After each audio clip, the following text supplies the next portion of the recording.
Brahmamudi serial today episode. Ramu కళావతికి phone చేస్తాడు. చేసి కళావతి గారు అప్పుని పోలీసులు అరెస్టు చేశారు అన్నారు కదా, అప్పుని పోలీస్ స్టేషన్ నుండి ఇంటికి తీసుకొచ్చారా? కళావతి రామ్తో అప్పుని బెయిల్ మీద విడిపించి తీసుకొని వచ్చాము, కానీ ఆ కేసులో నుండి ఎలా బయటపడేయాలో అర్థం కావట్లేదు. రాము అసలు కేసు ఏంటి అని అడిగాడు. కళావతి అప్పు లంచం తీసుకుంటుంటే ఏసీబీ వాళ్ళకి రెడ్ హ్యాండెడ్గా దొరికిపోయింది. రామ్ అప్పు అలాంటి పని చేయదు కదా అంటాడు. కళావతి ఎవరో కావాలని అప్పుని ఇరికించారు. రామ్ అప్పుని ఈ కేసులో ఇరికించిన వాళ్ళని వదిలిపెట్టేది లేదు అంటాడు. రాము కళావతి గారు మీకు నేనున్నాను అంటాడు.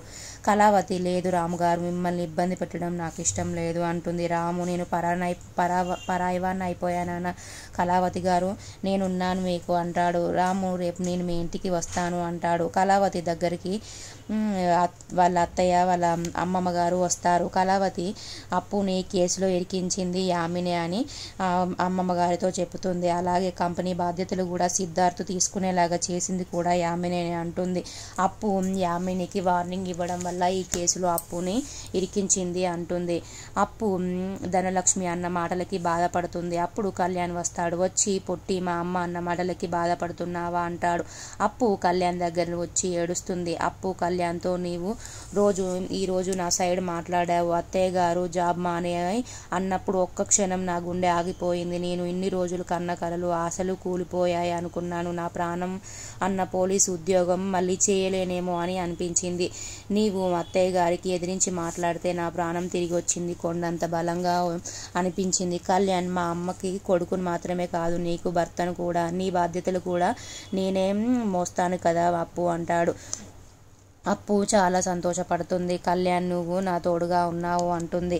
కళ్యాణ్ మా అమ్మ నువ్వు అలా లంచం తీసుకుంటున్నావు అంటే నమ్మలేదు, చూసావా? మా అమ్మ ఏమైనా నువ్వు లంచం తీసుకున్నావు అప్పు అని నిన్ను అనలేదు. మా అమ్మ నిన్ను కొంచెం కొంచెంగా అర్థం చేసుకుంటుంది, కోడలుగా అని త్వరలోనే నిన్ను ఒప్పుకుంటుంది అని కళ్యాణ్ అంటాడు. కళావతి దగ్గరికి రామ్ వస్తాడు. రామ్ వచ్చి అప్పు కేసులో ఉన్న వాళ్ళని పట్టుకోవాలి, ఆ కేసులో ఉన్న వాళ్ళ వెనుక ఉన్న వాళ్ళను కూడా పట్టుకుందాం అంటాడు. అప్పుడు కళావతి తప్పు చేసిన వాడు కావాలి, వాడి వెనుక ఉన్న వాళ్ళు మనకెందుకు అని అంటుంది. రాము అప్పు వాళ్ళు దొంగలు ఉన్న ప్లేస్కి మమ్మల్ని తీసుకెళ్ళు అంటాడు. అప్పు నేను తీసుకెళ్ళొద్దు బావ, నేను ఇప్పుడు పోలీసులు నేను చెప్పినా కూడా నా మాటలు వాళ్ళు నమ్మరు, సాక్ష్యాన్ని తారుమారు చేశావు అని అంటారు, అందుకే మీరే వెళ్ళండి అంటుంది. రుద్రాని మీ ప్రయత్నాన్ని మానుకోండి అంటుంది. రుద్రాని అసలు ఆ కేసులో ఏం జరిగిందో మీకు తెలియదు అంటాడు. అప్పుడు రాము మనమే ఒకసారి పోలీస్ స్టేషన్లో ఏం జరిగిందో దాన్ని ఒక స్టోరీలా చేద్దామనేసి అందరం యాక్టింగ్ చేసి అక్కడ ఏం జరిగిందో చూద్దామంటాడు. రామ్ జరిగిన స్టోరీకి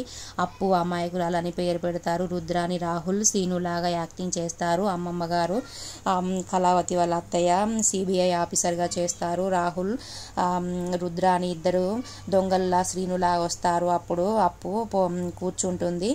అప్పుడు రాహుల్ని రుద్రానిని అందరూ కలిసి దొంగలనేసి కొడతారు. అప్పుడు రుద్రాని రాహుల్ మేము ఏసీబీ ఆఫీసర్గా వస్తాము అంటారు.